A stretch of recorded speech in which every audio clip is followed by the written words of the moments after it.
নজরুলের প্রথম প্রকাশিত কবিতা কোনটি? মুক্তি। নজরুলের মুক্তি কবিতাটি কোন পত্রিকায় প্রকাশিত হয়?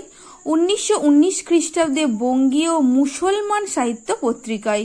নজরুলের প্রথম কাব্যগ্রন্থ কোনটি? অগ্নিবীণা, 1922। অগ্নিবীণা কাব্যগ্রন্থে মোট কয়টি কবিতা আছে? 12টি। অগ্নিবীণা কাব্যটি নজরুল কাকে উৎসর্গ করেন? বিপ্লবী বীরেন্দ্র কুমার ঘোষকে। অগ্নিবীণা কাব্যগ্রন্থের প্রথম কবিতা কোনটি? প্রলয় উল্লাস। অগ্নিবীণা কাব্যগ্রন্থের শেষ কবিতার নাম কি? মহররম। অগ্নিবীণা কাব্যগ্রন্থের প্রচ্ছদ পরিকল্পনা কে করেন? অবনীন্দ্রনাথ ঠাকুর। অগ্নিবীণা কাব্যের প্রচ্ছদ অঙ্কন কে করেন? বীরেশ্বর সেন। নজরুল তাঁর বিদ্রোহী কবিতাটি কত খ্রিস্টাব্দে লেখেন?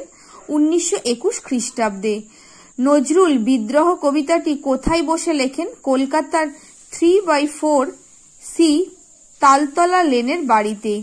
নজরুল তার বিদ্রোহী কবিতাটি কি দিয়ে লিখেছিলেন? উড পেন্সিল দিয়ে।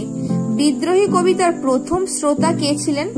কবি বন্ধু মোজাফফর আহমেদ। বিদ্রোহী কবিতাটি সর্বপ্রথম কোন পত্রিকায় প্রকাশিত হয়? অবিনাশচন্দ্র ভট্টাচার্যের বিজলী পত্রিকায়